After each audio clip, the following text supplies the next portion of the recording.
Pro wrestling is a strange and beautiful beast in that it requires a level of trust between colleagues almost unmatched in any other physical or mental endeavor. You can't stumble in hungover and drink coffee until the headache subsides, or mentally urge the clock hands forward faster until 5 p.m, or save an uncomfortable email until seconds before shutting down. Your task for the day is to look like an amazing wrestler and protect the health and well-being of somebody else, doing the exact same thing. That the inherent danger of all that is often forgotten is a credit to the workers, at least the ones who've had some really crappy days at the office. The performers in this list couldn't perform convincingly enough when times were particularly tough or rough, yet never faltered in their efforts to ensure the meat and potato stuff was solid bell to bell. With that in mind, I'm Adam Wilborn from What Culture, and these are 10 wrestlers that couldn't hide how much they hated their jobs. Number 10, Stone Cold Steve Austin.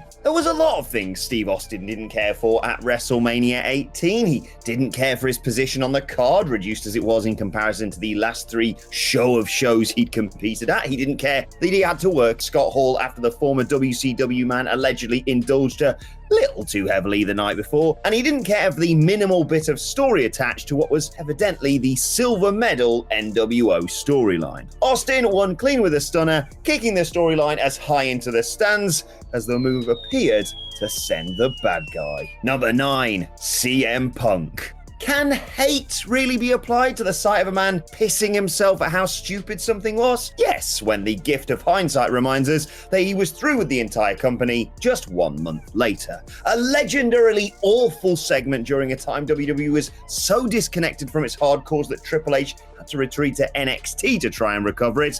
The go-home build to John Cena versus Randy Orton at December 2013's TLC pay-per-view was a championship ascension ceremony that ignored relentless chants for Daniel Bryan to try and focus the story around just whose side the authority was on. Oh goody! This scene was stolen by an audience in love with the yes man and a completely disinterested voice of the voiceless, who was literally laughing off the supposed insincerity of a moment WWE's limp storytelling simply didn't deserve. Number 8, Kurt Angle. Hated his job, or hated the fact he nearly did an unexpected job. Same for a raging Kurt Angle after he was nearly shown up by tough enough competitor Daniel Puder during a pretty ugly hazing ritual dressed up as amateur wrestling on SmackDown. Kurt challenged the Overmatch Kids to wrestle him as part of their weekly on-screen, how can I put this,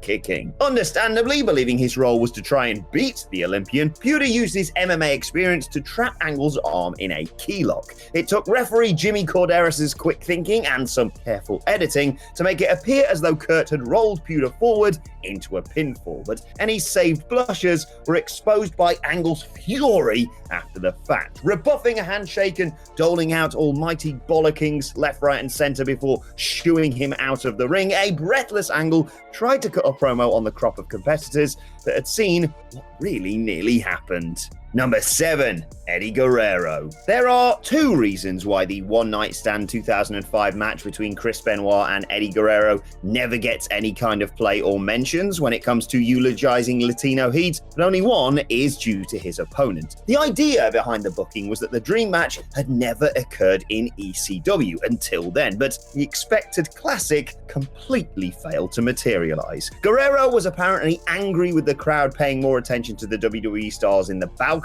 angry with the planned finish, and angry at the finish because he suffered a broken nose in the crippler crossface and was even seen mouthing, "I owe you one," in a moment of contrition through the blood-red mist. Number 6, Sasha Banks. With marginal evidence to suggest this might be factually accurate, Sasha Banks has been accused on more than one occasion of having the dreaded job face when she enters major matches. That being an expression that betrays the story in revealing a kayfabe outcome. The wrestler is real life pissed off about. Regardless of if the boss has been guilty of this in the past, it was retrospectively written all over her as the Boss and Hug Connection entered their second defense of the brand new Women's Tag Team Championships at WrestleMania 35. In a decision that would force Banks into considering if life as a WWE star was really for her and send my tits flying out of MetLife Stadium, the company booked the Iconics to shockingly dethrone the babyface champions that had promised to instill love and legacy into the titles after winning them just 2 months earlier. An outstanding chronicle feature on her state of mind around that time and during this several-month break that she took reflects an elite professional in turmoil over things largely beyond her control. Being clearly infuriated on a pay-per-view is kind of small change. They should be grateful she didn't explore her options elsewhere. Number 5, Paul Roma. Wrestling is a dance, and if one of the two people involved would rather tread on your toes than complete a two-step, both will look like doo-doo. Paul Roma lost his job over neglecting this tenet in 1995 when he showed less than adequate respect for the art form and opponent Alex Wright in their Super Brawl 5 opener. Allegedly angry that he was required to put over the younger star in the opening match of the night, he did such a laughably bad job of selling Wright's early offense that it's almost comical 25 years on. Going one better than the usual Carney 3.00001 kick out, he clearly pushed away the cover at about 2.8. Criminal in context, and it would still get him in trouble now. This was too much for the company to tolerate. He was formally let go the next day. Number 4, Stephanie McMahon. Yet another Raw taken over by yet another Authority promo found Dusty Rhodes at the center of their latest act of manipulation. The Dream has seen his son abused by the group and was about to absorb some physical damage of his own from a tearful Big Show in an act of submission to the group. WWE will, straight face, tell you this was all to push Daniel Bryan, but it's your job as a discerning fan to never ever believe that long flailing strand of fish.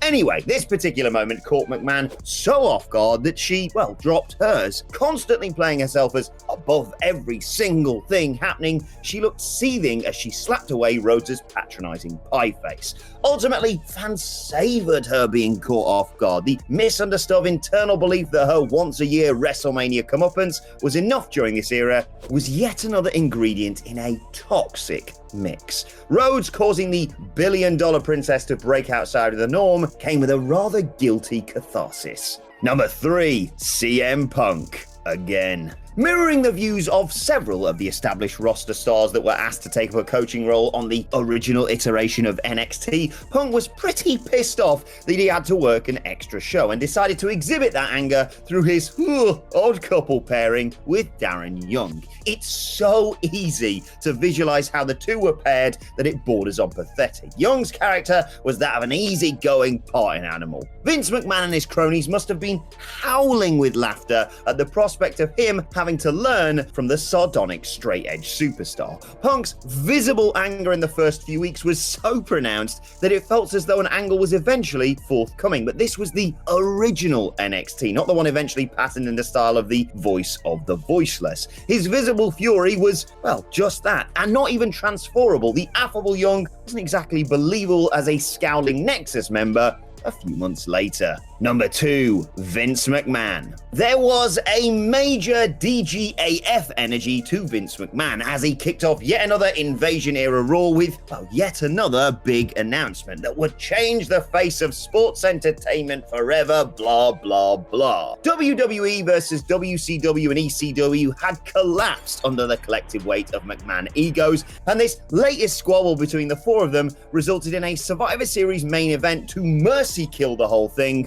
once and for all. But it wasn't what he said, it was the way he said it. The man known for selling some of the most putrid pro wrestling bollocks as if it was, solid gold, couldn't be bothered to put them over anymore. This alliance crap, this invasion crap, felt amongst the truest words ever spoken on a WWE event. But this wasn't the sort of pipe bomb it made good business sense to drop. He just finished with a flourish, taking a shot at his least favorite Big Four pay-per-view. For once, that name means what it truly is. Surviving. Burying one of his beloved institutions, then, now, and forever. Number 1, Bret Hart. Eric Bischoff reckons he overpaid for a disgruntled and disillusioned Bret Hart when he signed the Hitman in 1997, and Hart reckons the company didn't know how to make the best of a guy like him and was so infested with politics that it could never change. They are both right. The Montreal Screwjob had an impact on the excellence of execution that he